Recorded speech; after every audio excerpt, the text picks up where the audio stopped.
For those of you who have been following the conflict in Ukraine, you would know that Russian troops crossed the Ukrainian border last February 2022.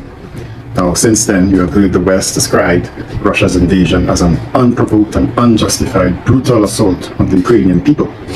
Ever since Putin ordered some 190,000 troops to cross the Ukrainian border, the fog of war has grown a lot thicker. We as regular onlookers have been faced with two completely contrasting narratives about the justifications for this war and who is winning.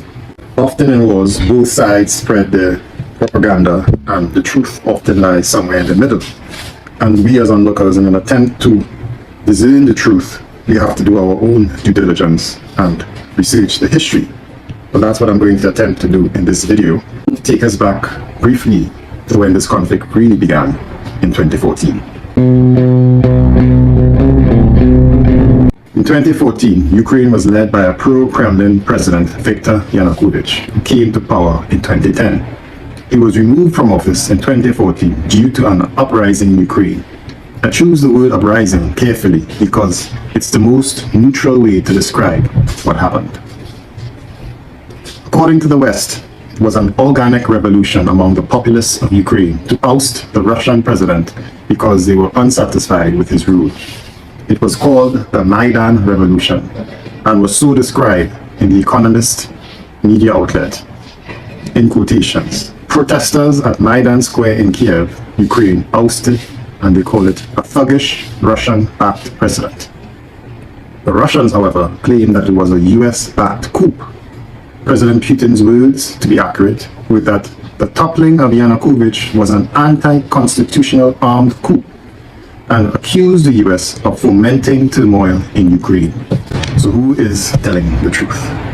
Well, in a 2004 article in the British media giant, The Guardian, entitled US Campaign Behind Turmoil in Kiev, Western media accuses America of creating turmoil and revolutions in Ukraine through propaganda, marketing, and branding to rig elections and topple unsavory regimes. And then in 2014, the Western mainstream media again admitted to US meddling in Ukraine's government. Take a look at this article from the BBC entitled Ukraine Crisis, transcript of leaked Nuland Piat call. Here we see how involved the US was in determining who would form part of Ukraine's new government after Yanukovych was overthrown. So there is ample evidence to support President Putin's claim that it was a US-backed coup that overthrew Yanukovych in 2014. Now, of course, there's a valid argument to be made that President Putin would be biased in his assessment of the situation because he would have obviously preferred Yanukovych, who was pro-Kremlin, to stay in power. But not just because he was a pro-Russian president, but also because of the Kharkiv Pact that was struck between Russia and Ukraine. This was an agreement struck between Russia and Ukraine in 2010, whereby Yanukovych permitted the Russians to lease naval-based facilities in Sevastopol, Crimea, until 2017. The pact had extended this lease until 2042 and was done in exchange for a multi-year discounted contract to provide Ukraine with Russian natural gas. Having a naval base on Crimea was extremely important to the Kremlin due to Russia's limitations of geography, as it gives Russia access to the Black Sea.